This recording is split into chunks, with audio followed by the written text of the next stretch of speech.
Well, hello everyone. Today is May 21st. It's a Thursday. And what do I always say? Let's get into it right now.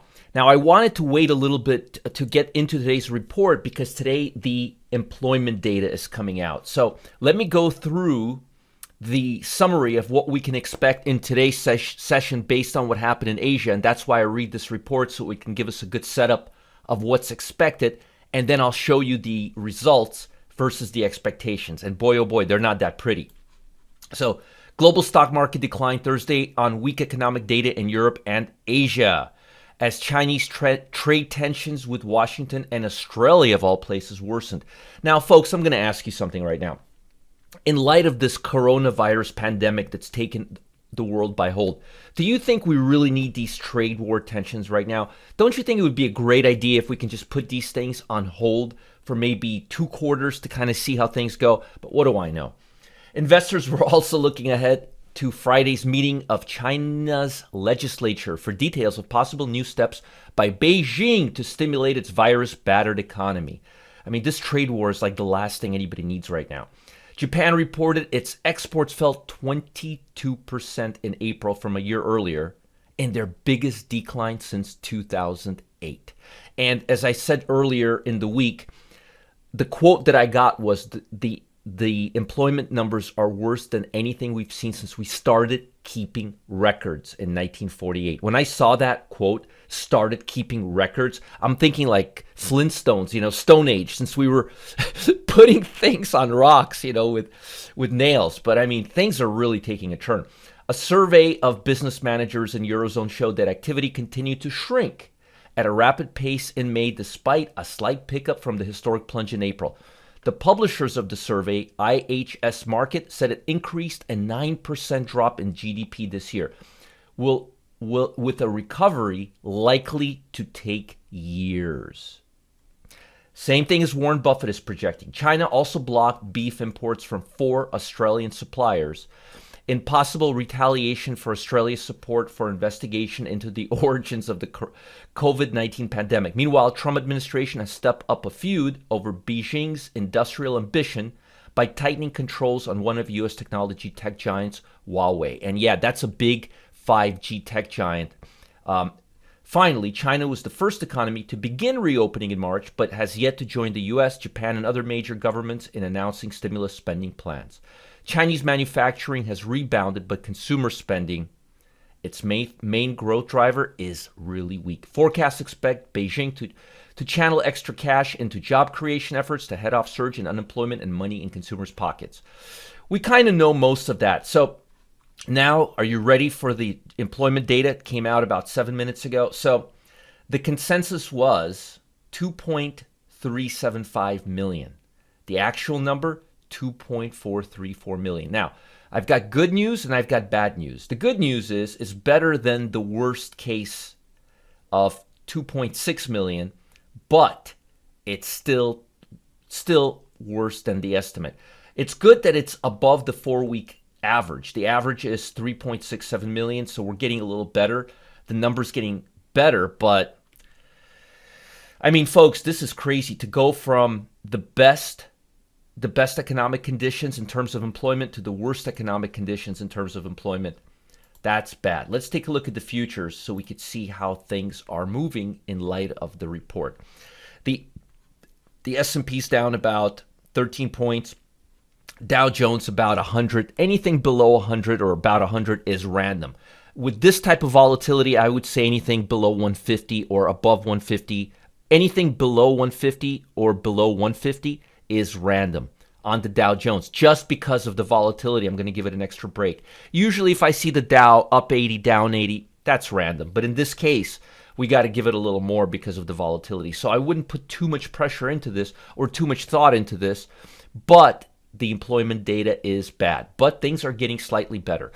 Well, today is Thursday. What do I always do Thursday? I tell you, Wednesday I give you the best stock, the best option to trade, but today's Thursday. We now reverse course. We now go into the worst case scenario. Where do we start? We always start in the same place. We take a look at the S&P 500, we open it up, and we look at the best and the worst sector, and we average them. Nothing changes around here, folks. Nothing. I'm the most boring guy in the world. You could predict what I do every half-hour intervals from the time I wake up to the time I go to bed. It's the way I am. So the worst sector, the financial sector. The financial sector. Look at this, down 17.87, negative first over a 6-month period, negative over a 3-month period, and negative over a 1-month period. And what do you expect? The Fed, we don't know what's going to happen. Employment data's bad. Economy's still comatose. We need to restart this economy. What else can be said? Till then, financials are not going to be pretty. And the biggest slap in the face is, even though there's no activity, if you have no activity but interest rates are like 12, 15%, well, that's something to talk about. Interest rates are like near zero right now. So not only you have no transactions, you have no volume, but even when you do, there's no interest. It's like, talk about a slap in the face for the financial sector. They're getting no respect. Okay, I think I'm going to title this video, Financials Get No Respect. So we definitely want to stay away from financials, or we want to short financials. But let's go deeper. Now we have the sector. Now we know what to look for. Let's look at the S&P 500. That's the strongest stocks. That's the weakest stocks. All right, so United Air, that's airline stock. Norwegian Cruise Line, that's a cruise ship stock. Cincinnati Financial Corporation. What do you know? That's a financial stock. Oh my goodness gracious. We have a financial stock. And what do you know? It's the third weakest stock in the S&P 500. Who would have guessed? Ticker symbol CINF. Let's look at it. Let's see how badly we want this stock. Or not. Let's take a look. Oh my. So looking at a 9-month basis. So wow, this stock didn't rally, didn't have a dead cat bounce from the pullback. It went down further, and look at all these. Look at every time it rallies. This is that bounce. Not much of a bounce, right? I mean, look at this. Down from 82 to 45 and a bounce to 51. Not very pretty. Not very pretty at all. I believe this stock is going to go down further. I wouldn't touch the stock with a 10-foot pole. I wouldn't touch this stock with a COVID-19 infected pole. I'm sorry, I don't mean to get rude and disrespectful and crazy, but this stock is just awful. I mean, awful. Let's see if we could find any other financials. Let's see. Simon Property Group, I called that one. I told you guys last year this was going to be the weakest stock. Well, it's not the weakest, but it's in the top 10 weakest. Let's see. Wells Fargo. Remember stock of last week? Wells Fargo? Let's see Wells Fargo. Let's see how bad it looks. Ouch. Oh, this is where we said to sell it last week, and it's bad. So the sector that I would stay away from would be the financial sector. Stay away from the financial sector. And the two stocks I would stay away from would be, again, Wells Fargo. If you shorted it here at 26 last week, you could have rode it all the way to 21. Not a bad profit. But if you want even a weaker stock, go with Cincinnati Financial. If you have this stock, liquidate it. If you don't have this stock, here's my suggestion. Wait for a bounce up to the 60 level, 58-ish, 60 level, and sell this stock short and don't look back. All right? Don't go into the financial sector yet. We may be in this recession for a year, maybe even 2 years. Warren Buffett said airlines will not pick up for 3 to 4 years. This is not a time to be a hero and bargain hunt. You know what happens to bottom hunters?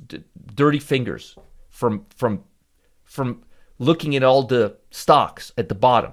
Don't get your fingers dirty, all right? Do not stay away from these stocks. These are horrific stocks. Instead of going higher after a bounce from what happened in March and April, they went further down. So you don't want this stock. Stay away from financials, especially Cincinnati Financial and Wells Fargo. And there's others. Let's see here. Just for let's see here. Let's see if we could find any other ones. Michael Kors. Let's find some obvious ones. Just for, Hartford Financial. Let's see, HIG. Let's see how bad that one looks. Notice the pattern here? Not bad, but Not.